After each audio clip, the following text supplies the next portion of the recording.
Hi అండి, నమస్తే. కర్బూజా జ్యూస్ని చేసి చూపిస్తాను. కొత్తవారు చూసినట్టయితే సబ్స్క్రైబ్ చేసుకోకపోతే సబ్స్క్రైబ్ చేసుకోండి, లైక్ చేయండి. ప్లీజ్ వీడియో మొత్తం చూసి సపోర్ట్ చేయండి. ముందుగా ఇలా కర్బూజా తీసుకోవాలి, 2 ముక్కలుగా కట్ చేసుకొని విత్తనాలని తీసేసుకోవాలి. ఈ సీడ్స్ అన్నీ తీసేసుకొని పక్కన పెట్టేసుకోవాలి. ఇప్పుడు పైన తొక్కను కూడా తీసేసుకోవాలి. లైక్ చేయండి, లైక్ చేయడం మర్చిపోకండి. మీరు లైక్ చేయడం వల్ల మరింత కొంతమందికి షేర్ అవుతుంది వీడియో, సపోర్ట్ చేసిన వారు అవుతారు.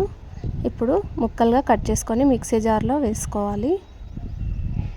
ఈ కర్బూజా పండుని ఫ్రిడ్జ్లో పెట్టేసుకున్నాను.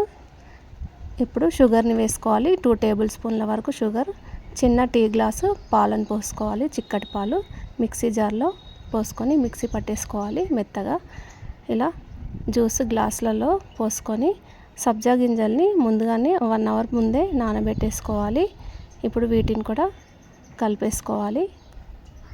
ఇంతేనండి, చాలా ఈజీగా కర్బూజా జ్యూస్ని చేసేసుకోవచ్చు ఇంట్లోనే.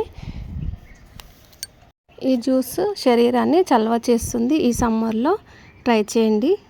ఐస్ క్యూబ్స్ని కూడా వేసుకోవచ్చు, కూల్ వాటర్ని కూడా పోసుకోవచ్చు. ఇంతేనండి, ఈ జ్యూస్ రెడీ అయిపోయింది. ఈ వీడియో నచ్చినట్టయితే లైక్ చేయండి, షేర్ చేయండి, సబ్స్క్రైబ్ చేసుకోండి, కామెంట్ పెట్టండి, బెల్ ఐకాన్ క్లిక్ చేయండి.